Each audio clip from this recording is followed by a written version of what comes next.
Hello साथियों। हम आपके राजस्थान की कला व संस्कृति में राजस्थान के प्रमुख मंदिरों के बारे में अध्ययन कर रहे थे। और कल हमने आपके राजस्थान के प्रमुख मंदिरों के बारे में सबसे पहले मंदिर निर्माण की शैलियों के बारे में बात की कि राजस्थान में कौन सी शैली है या फिर मंदिर निर्माण में कौन कौन सी शैली का यूज किया जाता है। तो हमने देखा था कि भारत में प्रमुख रूप से आपके तीन शैली है, नागर शैली है, द्रविड़ शैली है और बेसर शैली है। नागर शैली आपके उत्तरी भारत के मंदिर निर्माण की शैली, द्रविड़ शैली आपके दक्षिण भारत के निर्माण की शैली, और बेसर शैली। तो नागर शैली और द्रविड़ शैली का जो मिश्रित रूप था वो कौन सा था? आपका बेसर शैली। उसके बाद में थोड़ी बहुत इन शैलियों के ऊपर बात की थी कि नागर शैली क्या होती है। तो नागर शैली में हमने देखा था सीधा सा कि एक चबूतरा होता है, चबूतरे के ऊपर आपका गर्भगृह बना होता है, गर्भगृह के ऊपर आपका गुंबद बना होता है, गर्भगृह के चारों तरफ आपके परिक्रमा स्थल जिसे प्रदक्षिणा कहता है वो बना होता है। वो जो मंदिर बने होते हैं वो कौन से मंदिर होते हैं? तो वो आपके नागर शैली के मंदिर। फिर हमने पढ़ा था कि नागर शैली का भी आगे विभाजन किया है, क्योंकि नागर शैली भी आगे जाके तीन भागों में बंट जाती है। आपकी पंचायतन शैली थी, एकायतन शैली थी और गुजर प्रतिहार या फिर उसे महामारू शैली के नाम से जाना जाता है। उसके बाद में हमने कुछ उदाहरण भी देखे थे कि नागर शैली के कौन से मंदिर है, द्रविड़ शैली के कौन से मंदिर है, बेसर शैली के कौन से मंदिर। उसके बाद में मंदिरों का विकास का कालक्रम देखते हैं हम कि मौर्य कालीन के राजस्थान में कौन से मंदिर है, आपके गुप्त कालीन राजस्थान में कौन से मंदिर थे, और गुजर प्रतिहारों के राजस्थान जो आपकी गुजर प्रतिहार या महामारू शैली थे उनके मंदिर कौन से थे। इन सारी बात शैलियों के करने के बाद कल हमने थोड़ी सी बात की थी कि राजस्थान के हम बर्मा मंदिरों के बारे में बात की थी कि राजस्थान में बर्मा जी के प्रमुख तीन मंदिर है आपके। एक आपका पुष्कर में है, दूसरा आपका आसोत्रा में है जो बालोत्रा में आता है, और तीसरा आपका छींचे बांसवाड़ा में है। फिर इन मंदिरों की विशेषता के बारे में की थी कि जो पुष्कर वाला है वो राजस्थान का सबसे प्राचीनतम मंदिर है आपका। उस मंदिर का जो निर्माण था वो शंकराचार्य ने करवाया था, पर आधुनिक निर्माता आपके गोकुलचंद पारिक को माना जाता है। उसके बाद में आसोत्रा बालोत्रा वाले मंदिर में हमने पढ़ा था कि इसमें ब्रह्मा जी के साथ साथ सावित्री देवी की भी पूजा की जाती है। खेतराम जी महाराज है वो इस मंदिर के निर्माता कहलाते हैं। छींच बांसवाड़ा वाले में मंदिर में हमने पढ़ा था कि इस मंदिर में ब्रह्मा जी की आदम कद की मूर्ति लगी हुई है। तो जो हमारी मंदिर वाली सीरीज चलने वाली है, इस मंदिर की सीरीज में आज की जो हमारी क्लास रहेगी वो क्लास रहेगी प्रमुख रूप से राजस्थान के प्रमुख जैन मंदिर। आज हमें आपके राजस्थान में कौन कौन से जैन मंदिर है जो हमारी परीक्षा की उपयोगिता से बहुत ही ज्यादा महत्वपूर्ण मंदिर है, उन मंदिरों के बारे में एक एक मंदिर पे हमें आपकी चर्चा करनी है। तो चलो आज की क्लास हम आपकी स्टार्ट करते हैं। जब राजस्थान में प्रमुख जैन मंदिरों की बात होगी तो जैन मंदिरों में सबसे पहले हम एक जैन मंदिर देखते हैं आपके, जिसे आपके रणकपुर का जैन मंदिर कहा जाता है। कौन सा मंदिर आपके? तो रणकपुर का जैन मंदिर। पहला मंदिर कौन सा हो जाएगा? रणकपुर का जैन मंदिर। रणकपुर का जैन मंदिर।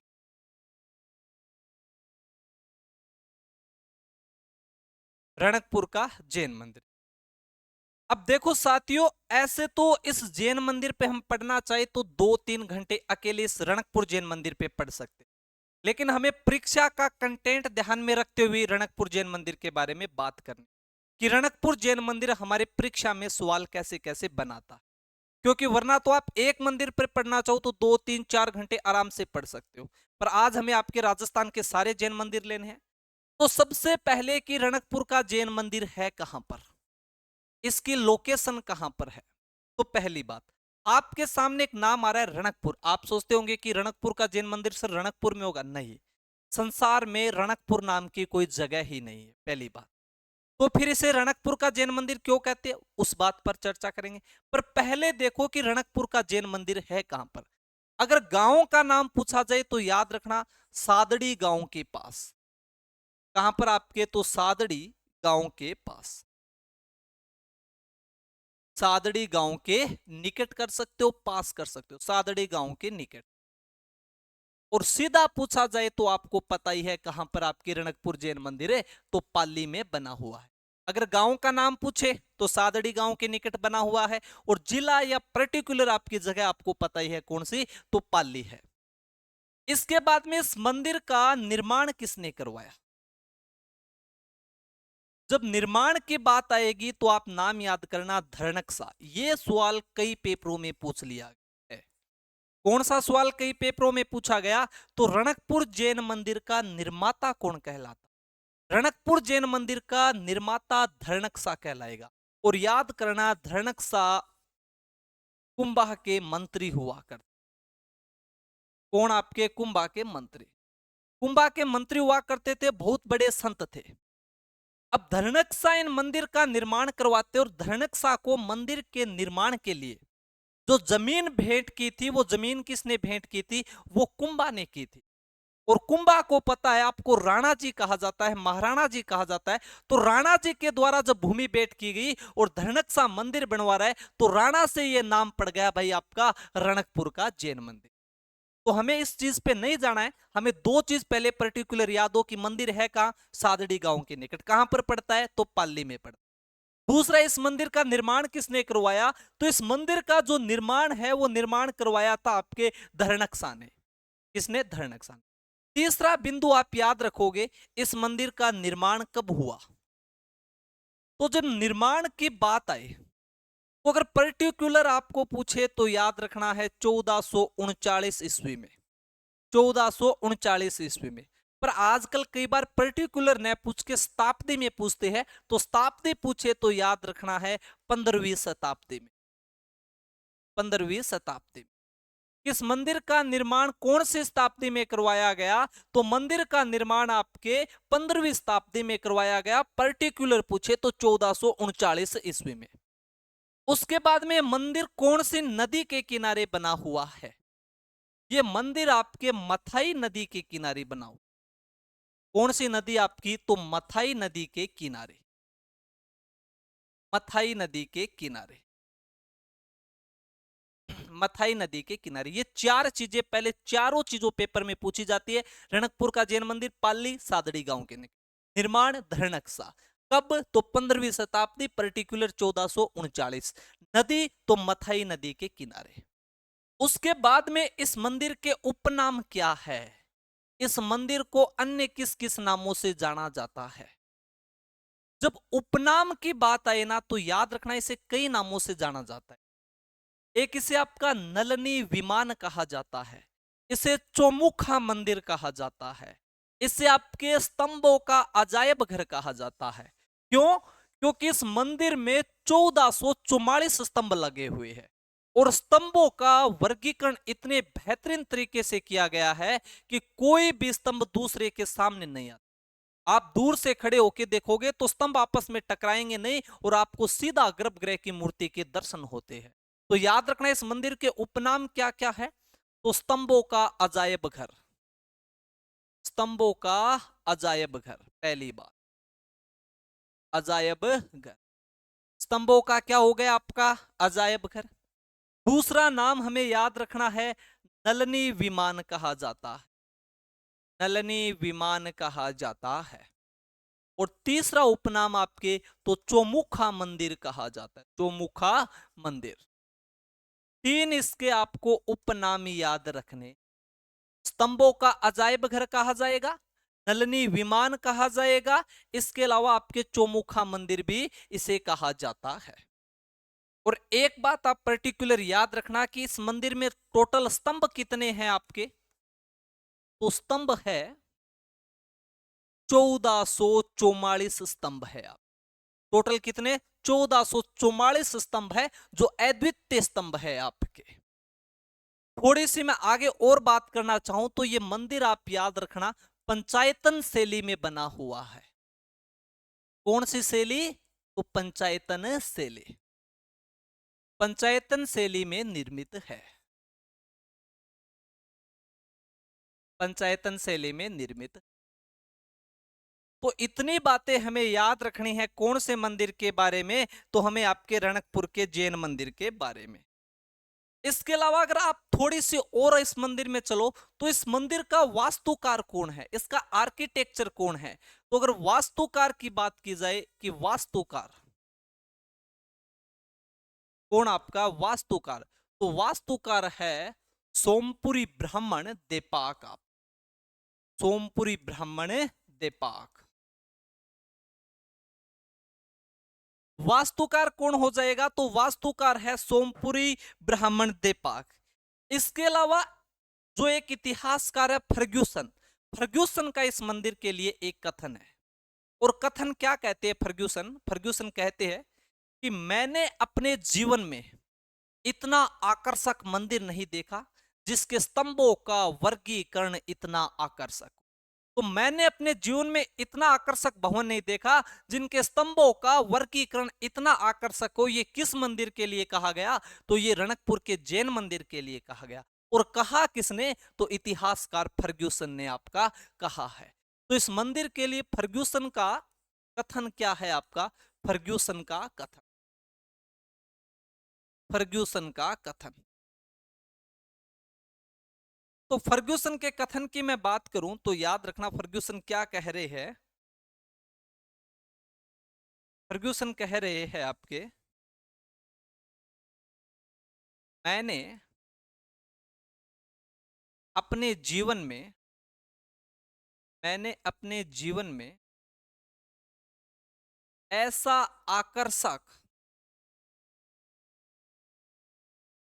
ऐसा आकर्षक, आकर्षक की जगह सुंदर शब्द बढ़िया रहेगा, ऐसा सुंदर, ऐसा सुंदर भवन नहीं देखा, भवन नहीं देखा, भवन नहीं देखा, भवन नहीं देखा जिसके स्तंभों का वर्गीकरण, जिसके स्तंभों का वर्गीकरण, वर्गीकरण इतना आकर्षक हो, इतना आकर्षक। तो ये कथन स्टेटमेंट किसका है आपके, तो ये स्टेटमेंट है आपके फर्ग्यूसन इतिहासकार। अभी तक हमने क्या देखा है आपका, तो रणकपुर का जैन मंदिर। जल्दी से इसका आप स्क्रीनशॉट लो, फिर दूसरे मंदिर की तरफ हम आपके चलते हैं।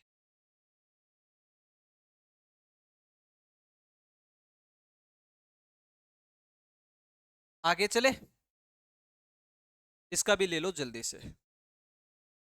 अब चलते हैं जैन मंदिरों में दूसरा सबसे जो प्रमुख आपका जैन मंदिर है, जो कई बार पेपरों में पूछा गया, देलवाड़ा के जैन मंदिर।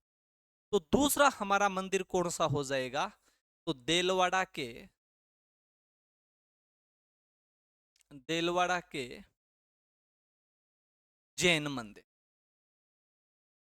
देलवाड़ा के जैन मंदिर।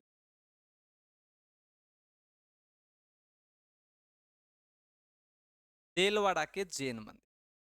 अब देलवाड़ा के जैन मंदिर को समझने से पहले आपको एक बात समझनी। पहली बात कि देलवाड़ा का जो जैन मंदिर है ये है कहां पर। पहले तो आप ये सीधा सा दिमाग में क्लियर करो कि कहां पर है, तो ये आपके सिरोही में है। कहां पर, आपके सिरोही में। अब पहली बात, फिर दूसरी बात, देलवाड़ा में कोई एक जैन मंदिर नहीं, देलवाड़ा में 5 जैन मंदिरों का समूह है, 5 मंदिर है। इन पांचों मंदिरों के समूह को ही क्या कहा जाता है, आपके देलवाड़ा का मंदिर है कहा जाता है। जैसे आपके विमल शाही मंदिर, लूणवसाई मंदिर, भीमासा मंदिर, आपका पार्श्वनाथ जैन मंदिर और महावीर स्वामी जैन मंदिर। इन 5 मंदिरों का जो समूह है, वो 5 मंदिरों का समूह ही क्या कहलाता है, आपका देलवाड़ा के जैन मंदिर। तो पहली बात है कहां पर, सिरोही में। उसके बाद में आप लिखोगे यह 5 जैन मंदिरों का समूह है, यह 5 जैन मंदिरों का समूह है, 5 जैन मंदिरों का समूह है। अब 5 जैन मंदिर है कौन से, तो अगर मैं एक एक जैन मंदिर की आपकी बात करता हूं, तो पहला है आपका विमल शाही जैन मंदिर, विमल वसाही जैन। विमल शाही कहते, विमल वसाही कहते, एक ही बात। विमल वसाई जैन मंदिर। दूसरा दूसरा है आपका लूण वसाई जैन मंदिर। लूण वसाई जैन मंदिर, जैन मंदिर। तीसरा तीसरा है भीमासा जैन मंदिर। भीमासा जैन।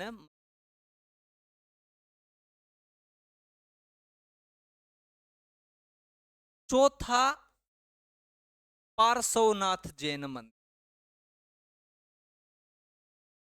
पार्श्वनाथ जैन मंदिर, पार्श्वनाथ जैन मंदिर।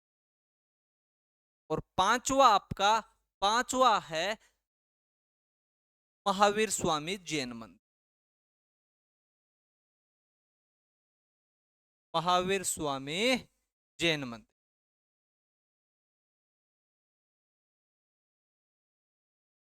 अभी हमने क्या पढ़ा देलवाड़ा के जैन मंदिर में, कि देलवाड़ा के जैन मंदिर कहां पर है, आपके सिरोही में। क्लियर बात। यहाँ पे कितने मंदिरों का समूह है, तो 5 मंदिरों का समूह है। 5 मंदिर कौन कौन से आपके, तो विमल वसाई, लूण वसाई, भीमासा, पार्श्वनाथ और महावीर स्वामी। जल्दी से इसका स्क्रीनशॉट लो, फिर एक एक मंदिरों पर हम आपकी बात करते हैं।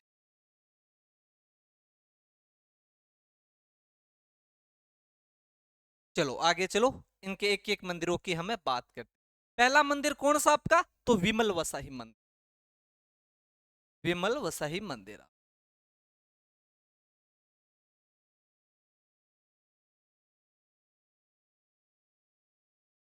विमल शाही भी बोला जाता है, विमल वसाई भी बोला जाता है, एक ही बात। जैन मंदिर। अब इस मंदिर के बारे में हमें क्या क्या पढ़ना है, इस मंदिर के बारे में हम चर्चा करें। पहली बात, कहां पर है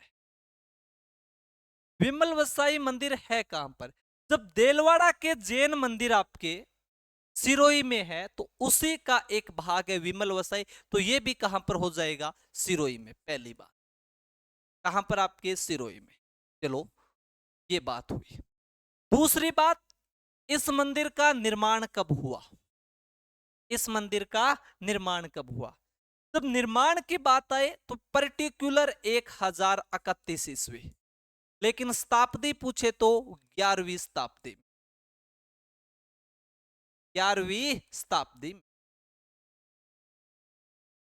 और मंदिरों में आपको कुछ नहीं पढ़ना है, बस जितनी चीजें बता रहा हूं इतनी आराम से नोट डाउन करो और लिखते जाओ, और प्रत्येक पेपर पीछे उठा के देख लो कि सवाल कैसे है। मंदिर की दीवार कितनी है, मंदिर का क्षेत्रफल कितना, कोई नहीं पूछेगा। पहले आपको विश्वास नहीं है तो पीछे के आए हुए पेपरों में सवाल उठा के देखो कि प्रश्न आता कहां से है आपका। तो दो बातें, कि विमल वसाई मंदिर कहां पर, सिरोही में। निर्माण इसका 1031 ईस्वी, शताब्दी पूछे तो आपकी 11वीं। तीसरा, इसका निर्माणकर्ता कौन है, इस मंदिर को बनाया किसने। जब निर्माणकर्ता की बात आए तो निर्माणकर्ता में आपको याद रखना है विमल शाह, इसीलिए विमल शाह बोलते हैं। मंदिर का निर्माण करता है विमल शाह। तो सर ये विमल शाह कौन है, तो विमल शाह की आपके बात आए तो गुजरात में एक वंश चलता है चालुक्य वंश, चालुक्यों को सोलंकी भी कहते। तो गुजरात के चालुक्य या सोलंकी शासक भीमदेव का मंत्री हुआ करता था, कौन आपका, विमल शाह। और विमल शाह ने आपके सिरोही के अंदर मंदिर बना दिया, कौन सा आपका, विमल वसाई। तो ये कौन है बंदा, इसके बारे में भी कई बार पूछा गया, तो इसको पर्टिकुलर आप अंडरलाइन करके लिखोगे। यह गुजरात के यह गुजरात के चालुक्य शासक, गुजरात के चालुक्य शासक, गुजरात के चालुक्य शासक भीमदेव के भीमदेव के मंत्री थे। मंत्री भीमदेव के क्या है, आपके मंत्री है। इसके बाद में ये गुजरात का मंत्री है, राजस्थान में कैसे मंदिर बना दिया? तो याद करना, सिरोही का एक स्थानीय शासक हुआ करता था घुंगरू, और घुंगरू के द्वारा इसे जमीन भेंट की। तो इस मंदिर के लिए जमीन भेंट कौन कर रहा है? जमीन भेंट आपकी, जमीन भेंट। और जमीन भेंट किसने की है? तो जमीन भेंट की है आपके सिरोही के स्थानीय शासक। कौन आपके? तो स्थानीय शासक, स्थानीय शासक घुंगरू के द्वारा, घुंगरू के द्वारा। स्थानीय शासक कौन हो गए? घुंगरू के द्वारा जमीन भेंट। पर मंदिर बनाया किसने? तो विमल शाह ने। कब बनाया? 11वीं शताब्दी में।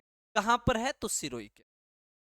इसके बाद में थोड़ा सा इस मंदिर में और चलते हैं, तो याद रखना इस मंदिर की जो प्रतिमा है वो सप्त धातु से निर्मित है, तथा जो प्रतिमा की आंखें हैं वो हीरो से बनी हुई। तो इस बात को भी हम नोट डाउन कर लेते हैं। इस मंदिर की प्रतिमा, इस मंदिर की प्रतिमा, इस मंदिर की प्रतिमा सप्त धातु से निर्मित है। किससे आपके? तो सप्त धातु से निर्मित। किससे निर्मित है? तो सप्त धातु से निर्मित। तथा प्रतिमा की आंखें, प्रतिमा की आंखें, प्रतिमा की जो आंखें है वो हीरो से जड़ी हुई, हीरो से निर्मित, हीरो से निर्मित।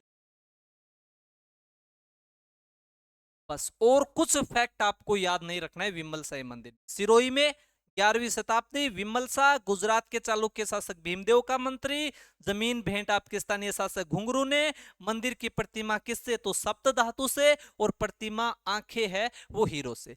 एक कर्नल जेम्स टोड का कथन जरूर है इस मंदिर के बारे में, वो आप याद रखो तो ही रख सकते हो। कर्नल जेम्स टोड क्या कहते हैं विमल वसाई मंदिर के लिए?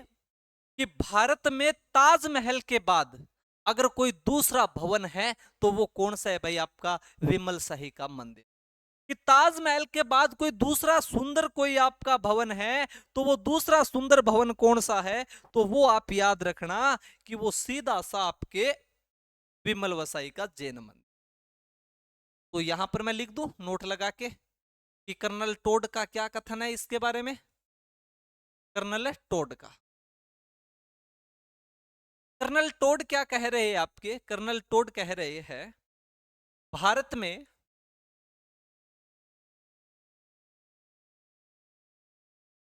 भारत में ताजमहल के बाद, भारत में ताजमहल के बाद कोई दूसरा भवन है,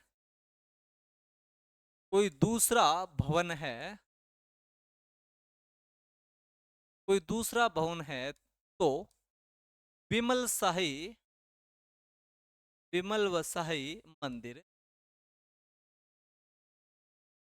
कौन है आपका? तो विमल वसाई मंदिर है। ये किसके बारे में कहा गया है? तो ये आपके कर्नल टोड ने विमल वसाई मंदिर के लिए कहा है। इसके अलावा एक चीज और याद रखें, इसका हम वास्तुकार और लिख लेते हैं कि इसका वास्तुकार कौन है। आप तो जब वास्तुकार की बात आए तो वास्तुकार है कीर्तिधर। आप कौन है? कीर्तिधर। बस इतनी बातें हमको विमल वसाई जैन मंदिर से। सिरोही में 11वीं शताब्दी, विमल शाह, स्थानीय शासक घुंगरू, सप्त धातु से निर्मित, वास्तुकार कीर्तिधर, और टोड का क्या कथन है। जल्दी से इसका स्क्रीनशॉट आप लो भाई।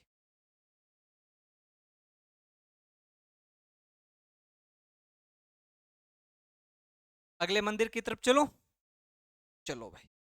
दूसरा विमल वसाई मंदिर के बाद में आपका लूण वसाई मंदिर। अब हम बात करते हैं दूसरे मंदिर की, और दूसरा मंदिर कौन सा है आपका? तो लूण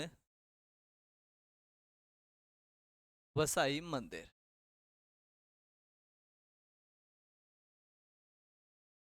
लूण वसाई मंदिर। अब वही बातें, पहले तो सीधे सीधा हमें फैक्ट याद रखना है कि मंदिर है कहां पर।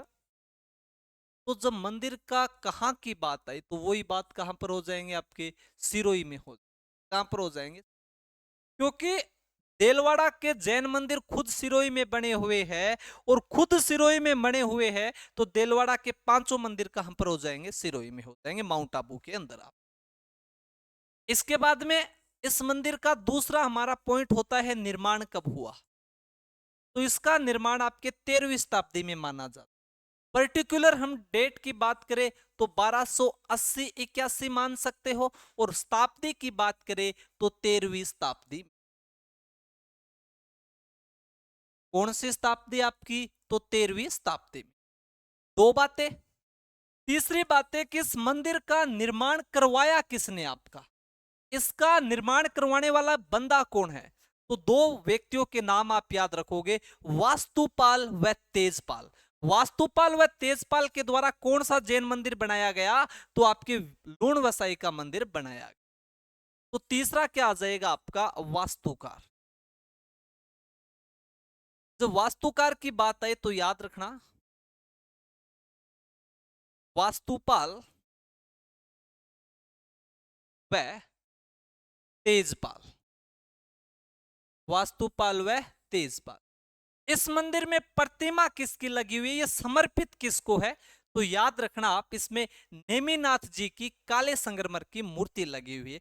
तो जैनों के 22वें आपके तीर्थंकर है नेमिनाथ जी, उन नेमिनाथ जी की काले संगमरमर की प्रतिमा लगी हुई है इस मंदिर में।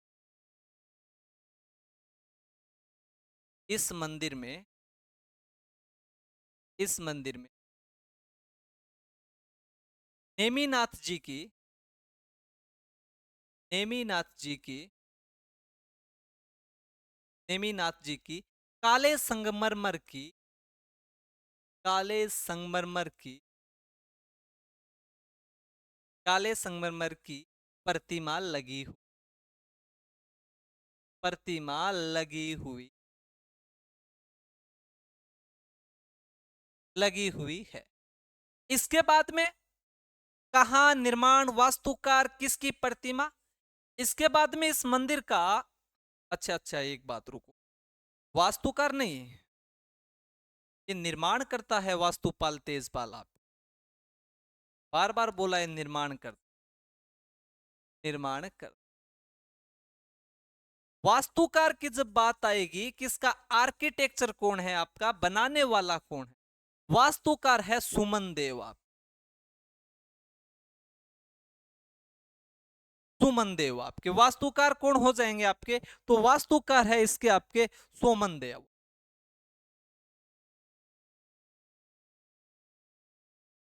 इसके बाद में वास्तुकार तो सोमन भाई, सोमन याद रख। और क्या रह गई अब, कहां पर है निर्माण, निर्माणकर्ता किसको है, वास्तुकार। हाँ एक बात और याद, इस मंदिर को देवरानी जेठानी का मंदिर भी कहा जाता है। किस मंदिर को देवरानी जेठानी का मंदिर कहा गया, तो किस मंदिर को, तो याद रखोगे देलवाड़ा के लूण वसाई मंदिर को देवरानी जेठानी मंदिर आपका कहा गया। तो लिखो इसे इसे देवरानी जेठानी मंदिर मंदिर कहा जाता कहा जाता। हाँ याद रखना है सिरोही में, और सिरोही में भी आपको कोई पर्टिकुलर जगह पूछ लिया जाए तो सिरोही में आपके माउंट आबू में है, वो एक ही बात है। आप तो ये हो गया कौन सा आपका लूण वसाई वाला मंदिर। जल्दी से इसका आप स्क्रीनशॉट।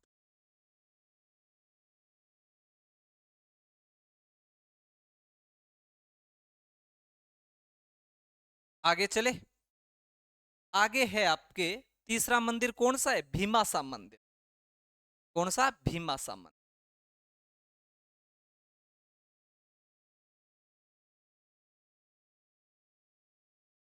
भीमासा मंदिर। अब जब भीमासा मंदिर की बात आएगी ना, तो एक तो हमें भीमासा मंदिर के बारे में याद रखना है कि इस मंदिर को भीमासा क्यों कहा जाता है। तो इसको भीमासा इसलिए कहा गया क्योंकि इसका निर्माण भीमासा ने करवाया। तो सर भीमासा ने करवाया तो मूर्ति किसकी है? तो मूर्ति लगी हुई है जैनों के प्रथम तीर्थंकर ऋषभ देव जी। इस मंदिर का निर्माण लगभग आपके 15वीं शताब्दी में। लेकिन सबसे बड़ी बात यह है आपका कि इस मंदिर को पित्तल हर मंदिर कहा जाता है। देवरानी जेठानी कौन से को कहा? तो देवरानी जेठानी हमने आपके लूण वसई मंदिर को कहा। पर पित्तल हर मंदिर किसको कहा जाता है? तो भीमासा मंदिर को कहा जाता है। फिर इसे पित्तल हर मंदिर क्यों कहते हैं? क्योंकि ऋषभ देव जी की 108 मण की, कितने मण की? 108 मण की पित्तल की प्रतिमा लगी हुई है, इसलिए इसे क्या कहा जाता है? तो पित्तल हर मंदिर कहा जाता है। एक एक बात को हमें नोट डाउन करते कि मंदिर कहां पर है। तो वही बात आपकी माउंट आबू सिरोही में है और सीधा आपका सिरोही, और पर्टिकुलर आपका तो माउंट आबू में। इसके बाद में इसका निर्माण कब हुआ? तो जब निर्माण की बात आई तो हमें याद रखना है इसका निर्माण हुआ था आपके 15वीं शताब्दी में। निर्माण कब आ जाएगा? तो 15वीं शताब्दी। इसके बाद में निर्माणकर्ता कौन है? तो जब निर्माणकर्ता की बात आए, जब निर्माणकर्ता के बारे में पूछा जाए तो हमें लिखना है भीमाशाह। कि निर्माणकर्ता कौन है आपका? तो भीमाशाह है। प्रतिमा किसकी लगी हुई है? तो प्रतिमा है ऋषभ देव की। प्रतिमा किसकी इस मंदिर में आपके? तो ऋषभ देव की। किसकी? ऋषभ देव की। इस मंदिर का उपनाम क्या है आपका? तो जब उपनाम के बारे में बात आए तो क्या याद रखना है? तो पित्तलहर मंदिर। इतनी तो बातें की हमने आपकी कि भीमासा मंदिर कहां पर है? तो भीमासा मंदिर आपके सिरोही में, पर्टिकुलर माउंट आबू में। निर्माण 15वीं शताब्दी में। निर्माणकर्ता भीमासा है। आपकी प्रतिमा किसकी है? तो ऋषभ देव की है। और उपनाम क्या है? पित्तलहर मंदिर है। अब पित्तलहर मंदिर क्यों कहते हैं ये हमारा हम नोट लगा के लिख लेंगे। इस मंदिर में, इस मंदिर में ऋषभ देव की, ऋषभ देव की 108 मण की। एक मण में कितना होता है आपका? तो एक मण में होता है 40 किलो। तो 108 में कितने हो गए? 100 मण में आपके 40 क्विंटल और 8 चौक 32, 3 क्विंटल 20 किलो। तो 4320 किलो की प्रतिमा लगी हुई है। तो 108 मण की पीतल की प्रतिमा होने के कारण, पीतल की प्रतिमा होने के कारण, होने के कारण इस मंदिर को, इस मंदिर को पित्तलहर मंदिर कहा जाता, पित्तलहर मंदिर कहा जाता, कहा जाता। जल्दी से इसका स्क्रीन आगे चले। चौथा मंदिर कौन सा देलवाड़ा में? तो चौथा मंदिर है पार्श्वनाथ। अब ये दोनों सीधे सीधे मंदिर, पार्श्वनाथ जैन मंदिर, पार्श्वनाथ,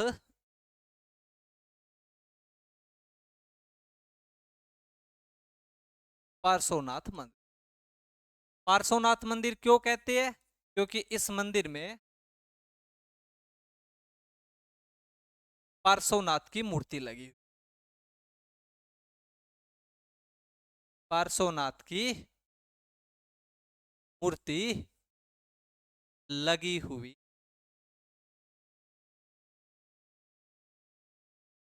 और देलवाड़ा जैन मंदिर का पांचवा मंदिर कौन सा है? तो पांचवा हम मंदिर देख चुके हैं, महावीर स्वामी मंदिर।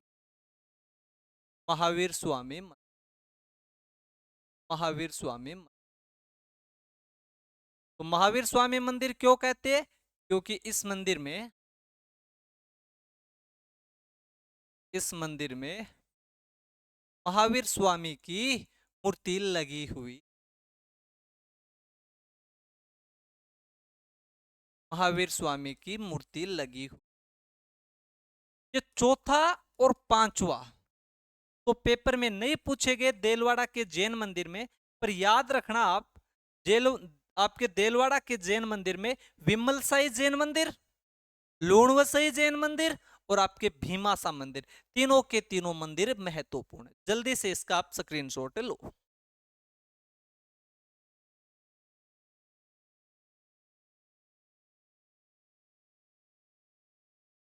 आगे चलते, तो जैन मंदिर कितने हुए? अभी हमारे दो ही जैन मंदिर, देलवाड़ा का जैन मंदिर और आपके रणकपुर का जैन मंदिर। अब तीसरे मंदिर की तरफ हम आपके चलते हैं। तीसरा जैन मंदिर है आपका भांडासा जैन मंदिर।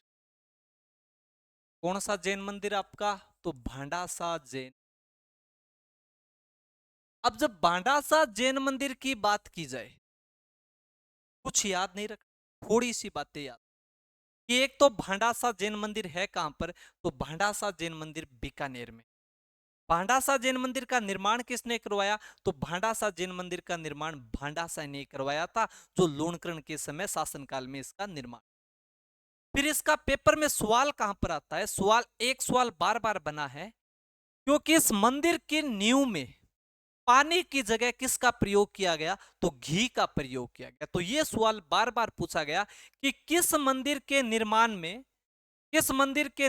में नींव में पानी की जगह घी का प्रयोग किया गया, तो वो मंदिर कौन सा हो जाएगा आपके? तो वो भांडासा जैन मंदिर। 24 के 24 तीर्थंकर आपके तीर्थंकरों की मूर्ति लगी हुई है, और ये पांचवें तीर्थंकर हुए जैनों में सुमतिनाथ, और सुमतिनाथ को ये मंदिर आपका समर्पित है। तो बस 4-5 बातें इस मंदिर के बारे में हमें आपकी ध्यान रख, कौन कौन सी बातें कि है कहां पर है आपका? तो बीकानेर में। पहली बात, कहां पर आपका? बीकानेर में। दूसरी बात, इसका निर्माणकर्ता कौन है आपका? तो इस मंदिर का निर्माण करता है आपके भांडासा। भांडासा। इसके बाद में तीसरी बात क्या याद रखनी है कि इस मंदिर के निर्माण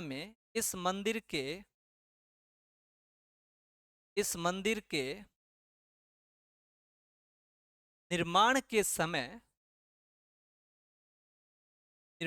समय नींव में नींव में नींव में पानी की जगह, पानी के स्थान पर घी का प्रयोग किया गया है। घी का प्रयोग किया गया है। ये बात खास करके याद रखें, क्योंकि यही बात बार बार पूछेगी कि नींव में पानी के स्थान पर किसका प्रयोग हुआ? तो आपके घी का प्रयोग। इसके अलावा 24 तीर्थंकरों की 24 तीर्थंकरों की प्रतिमा लगी हुई है। प्रतिमा लगी हुई। और एक बात और हमने क्या पढ़ी थी कि ये मंदिर समर्पित किसको है? तो जैनों के पांचवें तीर्थंकर सुमतिनाथ को क्या है आपका? समर्पित। तो जैनों के पांचवें तीर्थंकर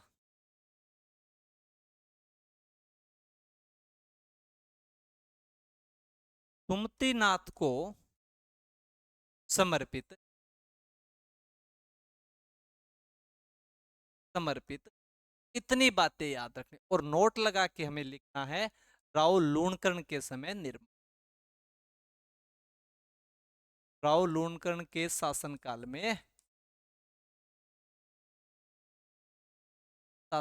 में निर्माण।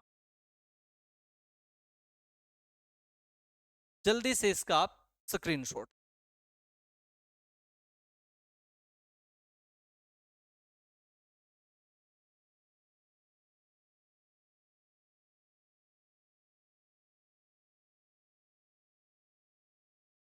आगे चले, 3 नंबर मंदिर, 4 नंबर।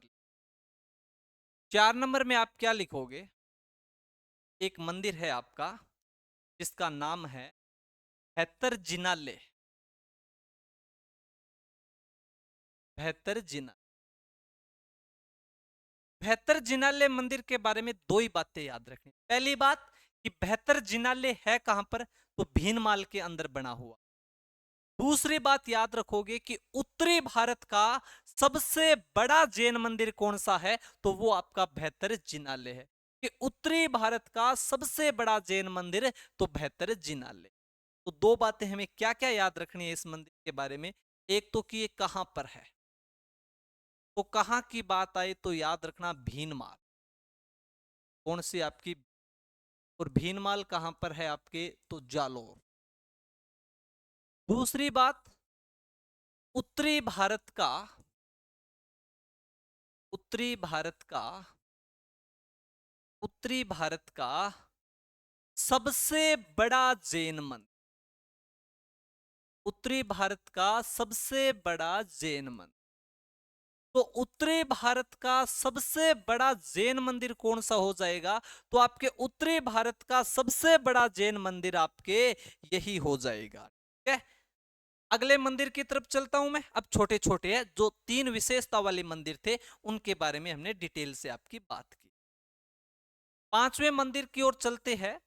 तो अगर सीधा आपको पूछा जाए कि पार्श्वनाथ जैन मंदिर कहां पर है, एक तो देलवाड़ा के जैन मंदिरों में समूह है, और सीधा पूछा जाए कि पार्श्वनाथ जैन मंदिर, तो पार्श्वनाथ जब जैन मंदिर की बात आए तो आप याद रखोगे पार्श्वनाथ जैन मंदिर कहां पर है, तो नाकोड़ा में। कहां पर आपका, नाकोड़ा। और नाकोड़ा कहां पर पड़ता है, तो नाकोड़ो पड़ता है बालोत्रा। बालोत्रा आपके नाकोड़ा कहां पर पड़ता है आपके, तो बालोत्रा में पड़ता है। यहीं पर याद रखना नाकोड़ा का प्राचीन नाम क्या है। जब हम मारवाड़ पढ़ रहे थे तो हमने पढ़ा था इस नाकोड़ा का प्राचीन नाम मेवानगर था। क्या था आपका, मेवानगर प्राचीन नाम है, प्राचीन नाम। और एक बात और याद रख लेना पार्श्वनाथ जैन मंदिर में कि शांतिनाथ व भैरवनाथ की प्रतिमा लगी हुई। शांतिनाथ व भैरवनाथ की लगी हुई प्रतिमा लगी हुई। तो दो मंदिर हो गए, बेहतर जिनाले भीनमाल जालोर, उत्तरी भारत का सबसे बड़ा जैन मंदिर पार्श्वनाथ जैन मंदिर नाकोड़ा में। और नाकोड़ा कहां पर है, बालोत्रा में। इस नाकोड़ा का प्राचीन नाम मेवानगर है। और शांतिनाथ व भैरवनाथ की क्या लगी हुई है, आपकी प्रतिमा लगी हुई है। इसके बाद आगे चलते हैं हम। अगर आपसे पूछ लिया जाए कि आस पार्श्वनाथ का मंदिर कहां पर है, इसका मंदिर आपके कितने हो लिए, पांच, छठे पर हुआ। आस पार्श्वनाथ का मंदिर, सीधा पार्श्वनाथ जैन मंदिर तो आपको पता है नाकोड़ा में, पर आस पार्श्वनाथ जैन मंदिर।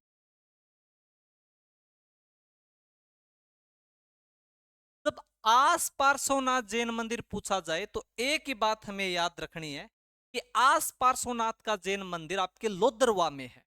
और लोदरवा कहां पर पड़ती है, तो लोदरवा जैसलमेर में। जो मुम्मल महल है जिसे मुम्मल की मेड़ी कहते हैं, उस मुम्मल महल या मुम्मल मेड़ी के पास में बना हुआ है। तो आस पार्श्वनाथ जैन मंदिर की क्या बात है कि कहां, तो कहां पूछे तो आपको याद रखना है लोदरवा। और लोदरवा कहां पर है आपके, जैसलमेर। जैसलमेर। और लोदरवा से आप याद रखना मंदिर यह मंदिर मुम्मल महल, मुम्मल महल या फिर इसे क्या कहते हैं, मुम्मल की मेड़ी, मुम्मल की मेड़ी के पास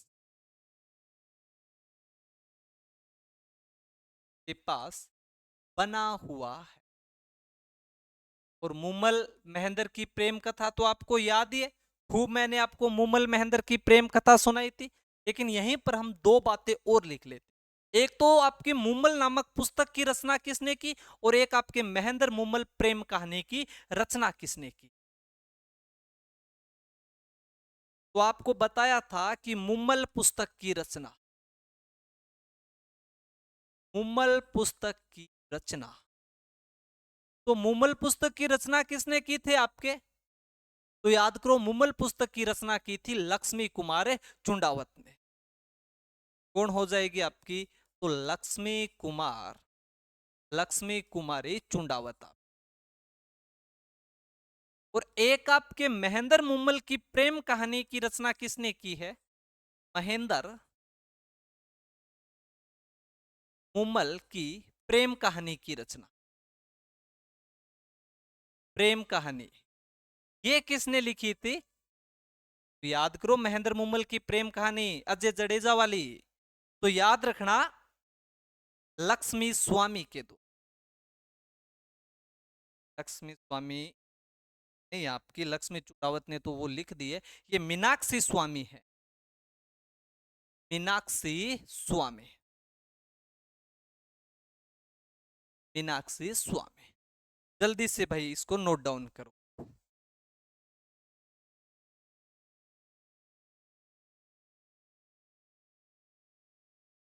आगे चले,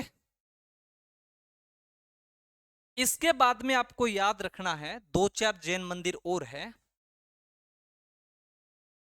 6 उलिए आपके, अब लिखो 7वां जैन। अगर सीधा सा पूछ लिया जाए कि स्वर्ण जैन मंदिर कहां पर, स्वर्ण जैन मंदिर,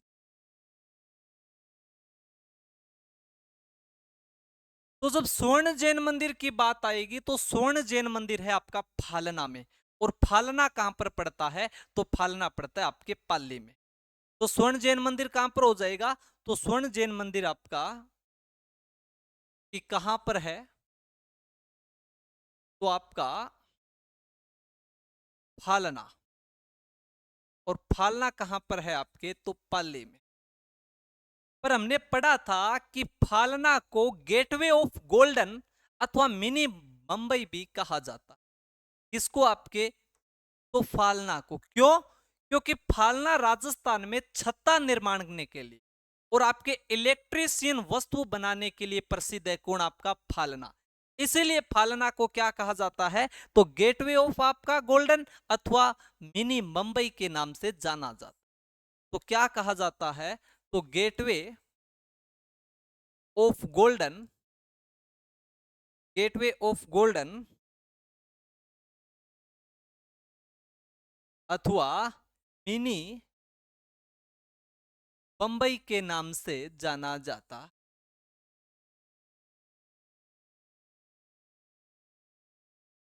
के नाम से जाना जाता है। क्यों प्रसिद्ध है फालना आपका, तो हम पढ़ चुके हैं फालना के बारे में, एक तो छत्तों निर्माण के लिए, छत्ता निर्माण के लिए, और दूसरा आपके इलेक्ट्रिक, जो आपकी चीजें बनती है इलेक्ट्रिक सामानों के,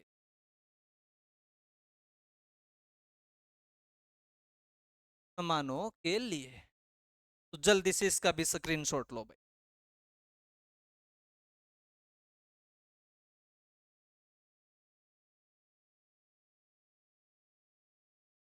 आगे चले, 8वां जैन मंदिर ले, 8 नंबर जैन मंदिर पे क्या लिखना है आपको,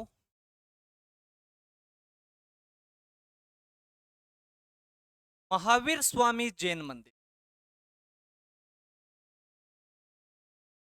तो महावीर स्वामी जैन मंदिर की बात हो, तो महावीर स्वामी जैन मंदिर के बारे में आप याद रखोगे कि महावीर स्वामी जैन मंदिर कहां पर, कहां पर है आपका महावीर स्वामी जैन मंदिर, तो चांदन में, जिसको आप करौली में पढ़ते हो, जिसको आपका अहिंसा नगर के नाम से जाना जाता है, तो कहां पर है आपका, कि कहां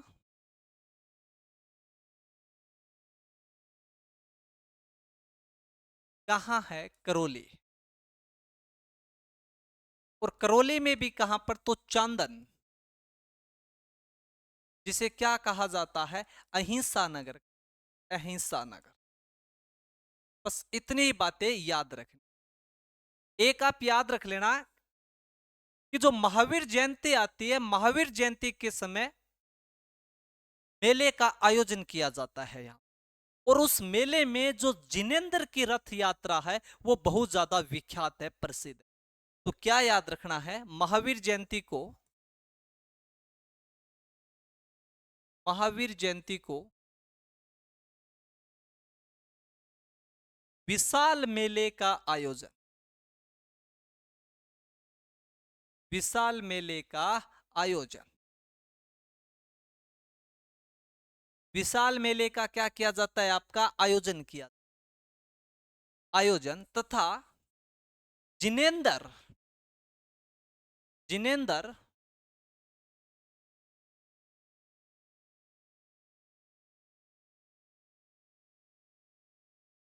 जिनेंद्र की रथ यात्रा, जिनेंद्र की रथ यात्रा,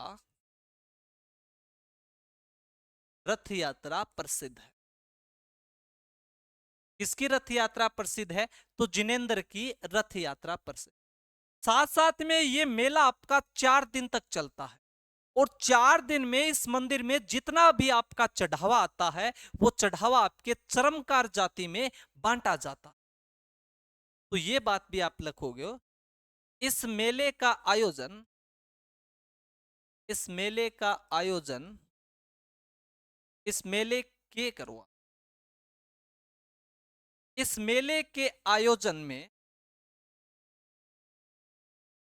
आयोजन में जो चढ़ावा आता है, जो चढ़ावा आता है वह चरमकार जाति में बांटा जाता, जाति में बांटा जाता है।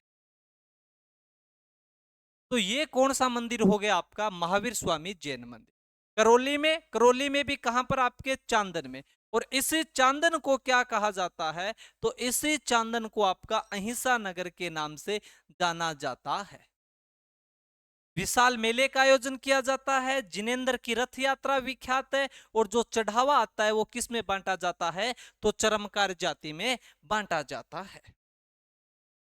इसके बाद में अगले मंदिर की मैं बात करना चाहूं आपकी, 9वें जैन मंदिर की।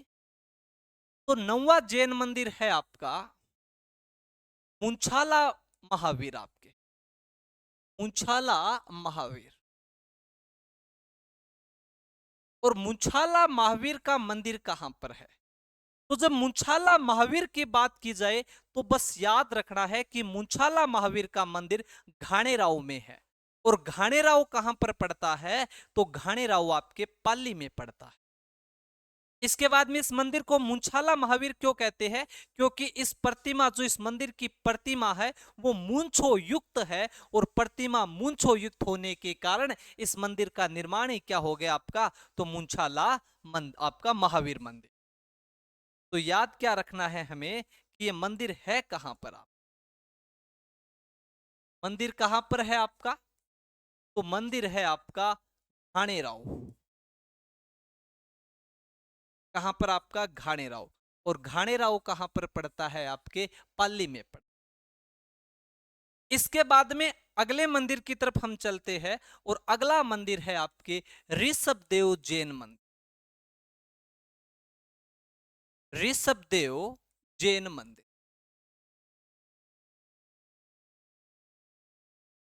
ऋषभदेव जैन मंदिर कहां पर है, तो याद रखना ऋषभदेव जैन मंदिर आपके धुलेव उदयपुर में है। कहां पर आपके, तो धुलेव उदयपुर, धुलेव उदयपुर में।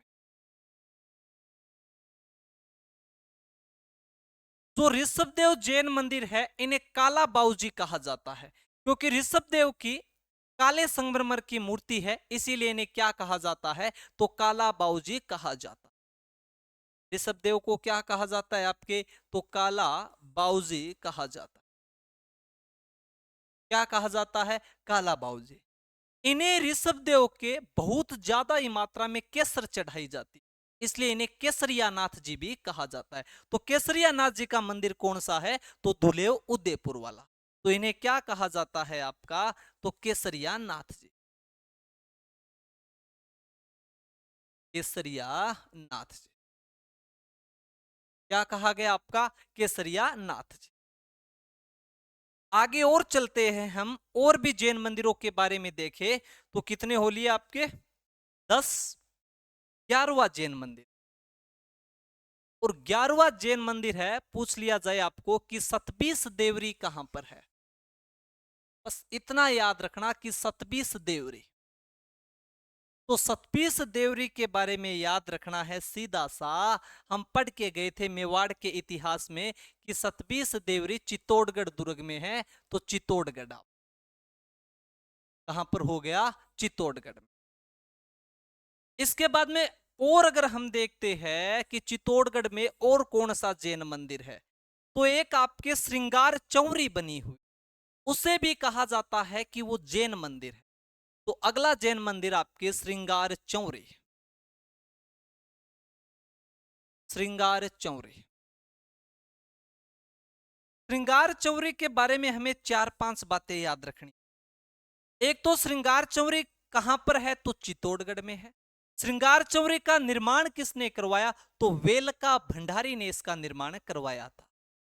लेकिन साथ साथ में कहा जाता है कि जो श्रृंगार चौरी है ये जैन मंदिर है, किंतु इसे श्रृंगार चौरी कहने का मतलब है कि कुंभा की पुत्री हुआ करती थी रमाबाई, जिसे आपकी वागेश्वरी कहा जाता है। उस वागेश्वरी का ये विवाह स्थल माना गया है, इसलिए इसे क्या कहा गया, आपका श्रृंगार चौरी कहा गया।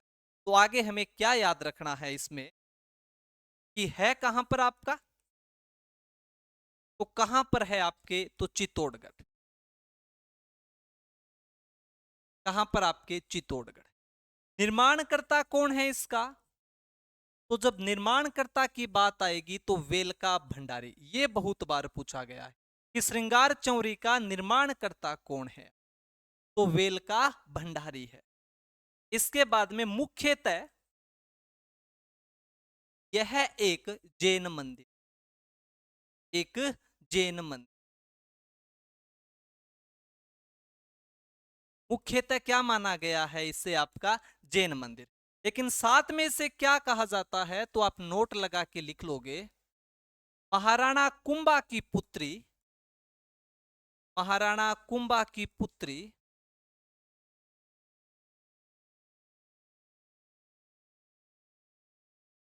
महाराणा कुंभा की पुत्री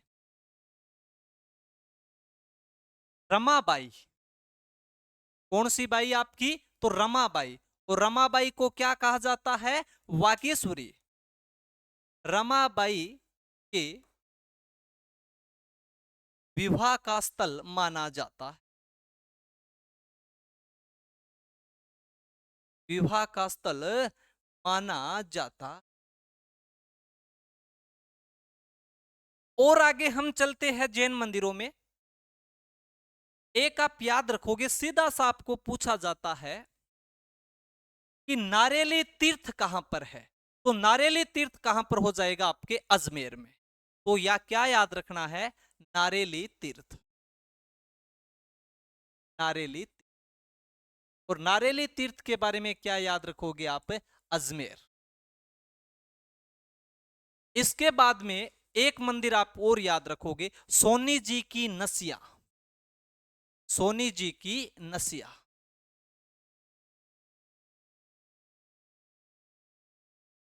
सोनी जी की नसिया।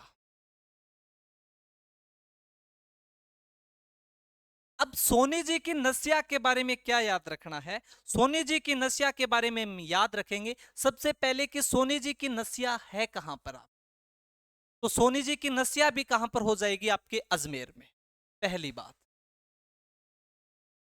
इसके बाद में जो सोनी जी की नसिया है, इसका निर्माण किसने करवाया था, तो निर्माणकर्ता की बात आए तो याद रखना है मूलचंद सोनी। निर्माणकर्ता कौन हो जाएगा आपका,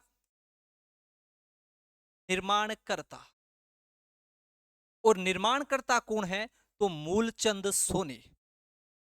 लेकिन कहते हैं कि मूलचंद सोनी है वो इसका निर्माण पूरा नहीं करवा पाए थे, और इसका जो निर्माण पूरा है वो मूलचंद सोनी के पुत्र हुआ करते थे, टेकचंद सोनी। तो टेकचंद सोनी के द्वारा पूरा करवाया गया था। पर हमें याद रखना है कि जो सोनी जी की नसियां हैं इसमें मुख्य रूप से ऋषभदेव जी की प्रतिमा, ऋषभदेव जी की प्रतिमा। कई बार पूछा जाता है कि जो सोनी जी की नसियां हैं वो जैन धर्म के श्वेतांबर या दिगंबर में से किसका प्रमुख केंद्र माना गया? तो जो सोनी जी की नसियां है वो जैन धर्म के दिगंबर जो आपका संप्रदाय है उसका प्रमुख केंद्र माना गया। तो क्या याद रखना है हमें आपके? जैन धर्म के, जैन धर्म के दिगंबर शाखा का